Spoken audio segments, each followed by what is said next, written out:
ஆதியாகமம் அதிகாரம் 41. 2 வருஷம் சென்ற பின்பு பார்வோன் ஒரு சொப்பனம் கண்டான். அது என்னவென்றால், அவன் நதி எண்டையிலே நின்று கொண்டிருந்தான். அப்பொழுது அழகும் புஷ்டியுமான 7 பசுக்கள் நதியிலிருந்து ஏறி வந்து புல் மேய்ந்தது. அவைகளின் பின் அவலட்சணமும் கேவலமுமான வேறே 7 பசுக்கள் நதியிலிருந்து ஏறி வந்து நதி ஓரத்தில் மற்ற பசுக்கள் அண்டையிலே நின்றது. அவலட்சணமும் கேவலமுமான பசுக்கள் அழகும் புஷ்டியுமான 7 பசுக்களையும் பட்சித்து போட்டது. இப்படி பார்வோன் கண்டு விழித்து கொண்டான். மறுபடியும் அவன் நித்திரை செய்து 2ஆம் விசை ஒரு சொப்பனம் கண்டான். நல்ல செழுமையான 7 கதிர்கள் ஒரே தாளில் இருந்து ஓங்கி வளர்ந்தது. பின்பு சாவியானதும் கீழ்காற்றினால் தீந்ததுமான 7 கதிர்கள் முளைத்தது. சாவியான கதிர்கள் செழுமையான நிறை மேனியுமான அந்த 7 கதிர்களையும் விழுங்கி போட்டது. அப்பொழுது பார்வோன் விழித்து கொண்டு அது சொப்பனம் என்று அறிந்தான். காலமே பார்வோனுடைய மனம் கலக்கம் கொண்டிருந்தது. அப்பொழுது அவன் எகிப்தில் உள்ள சகல மந்திரவாதிகளையும் சகல சாஸ்திரிகளையும் அழைப்பித்து அவர்களுக்கு தன் சொப்பனத்தை சொன்னான். ஒருவராலும் அதன் அர்த்தத்தை பார்வோனுக்கு சொல்லக்கூடாமற் போயிற்று.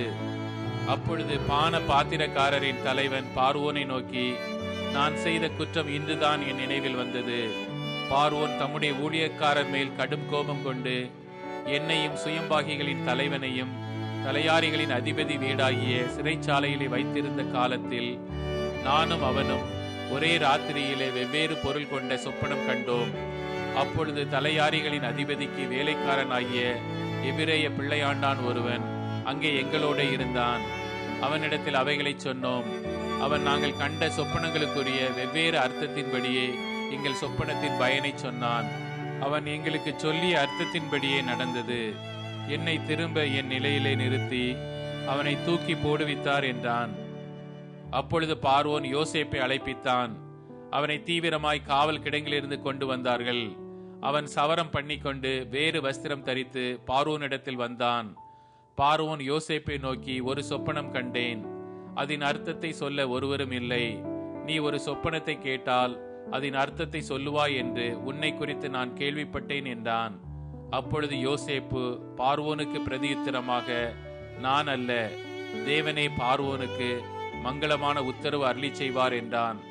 பார்வோன் யோசேப்பை நோக்கி, என் சொப்பனத்திலே நான் நதி ஓரத்தில் நின்று கொண்டிருந்தேன். அழகும் புஷ்டியுமான 7 பசுக்கள் நதியிலிருந்து ஏறி வந்து புல் மேய்ந்தது. அவைகளின் பின் இளைத்ததும் மகா அவலட்சணமும் கேவலமுமான வேற 7 பசுக்கள் ஏறி வந்தது. இவைகளைப் போல அவலட்சணமான பசுக்களை எகிப்து தேசமெங்கும் நான் கண்டதில்லை. கேவலமும் அவலட்சணமுமான பசுக்கள் கொழுமையான முந்தின 7 பசுக்களையும் பட்சித்து போட்டது. அவைகள் இவைகளின் வயிற்றுக்குள் போயும் வயிற்றுக்குள் போயிற்றென்று தோன்றாமல் முன் இருந்தது போலவே அவலட்சணமாயிருந்தது. இப்படி கண்டு விழித்து கொண்டேன்.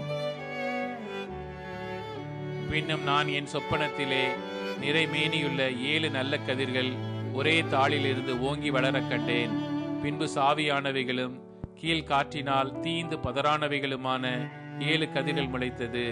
சாவியான கதிர்கள் அந்த 7 நல்ல கதிர்களையும் விழுங்கி போட்டது. இதை மந்திரவாதிகளிடத்தில் சொன்னேன். இதன் பொருளை எனக்கு விடுவிக்கிறவன் ஒருவனும் இல்லை என்றான். அப்பொழுது யோசேப்பு பார்வோனை நோக்கி, பார்வோனின் சொப்பனம் ஒன்றுதான். தேவன் தாம் செய்ய போகிறது இன்னதென்று பார்வோனுக்கு அறிவித்திருக்கிறார். அந்த 7 நல்ல பசுக்களும் 7 வருஷமாம். அந்த 7 நல்ல கதிர்களும் 7 வருஷமாம். சொப்பனம் ஒன்றே. அவைகளின் பின் ஏறி வந்த கேவலமும் அவலட்சணமுமான 7 பசுக்களும் 7 வருஷமாம். கீழ்காற்றினால் தீந்து சாவியான 7 கதிர்களும் 7 வருஷமாம். இவைகள் பஞ்சமுள்ள 7 வருஷமாம். பார்வோனுக்கு நான் சொல்ல வேண்டிய காரியம் இதுவே. தேவன் தாம் செய்ய போகிறதை பார்வோனுக்கு காண்பித்திருக்கிறார். எகிப்து தேசமெங்கும் பரிபூர்ணமான விளைவு உண்டாயிருக்கும் 7 வருஷம் வரும். அதன் பின் பஞ்சம் உண்டாயிருக்கும் 7 வருஷம் வரும். அப்பொழுது எகிப்து தேசத்தில் அந்த பரிபூர்ணமெல்லாம் மறக்கப்பட்டு போம். அந்த பஞ்சம் தேசத்தை பாழாக்கும். வரப்போகிற மகா கொடுமையான பஞ்சத்தால் தேசத்தில் முன்னிருந்த பரிபூரணமெல்லாம் ஒளிந்து போம். இந்த காரியம் தேவனால் நிச்சயிக்கப்பட்டிருக்கிறது என்பதையும் தேவன் இதை சீக்கிரத்தில் செய்வார் என்பதையும் குறிக்கும் பொருட்டு இந்த சொப்பனம் பார்வோனுக்கு இரட்டித்தது.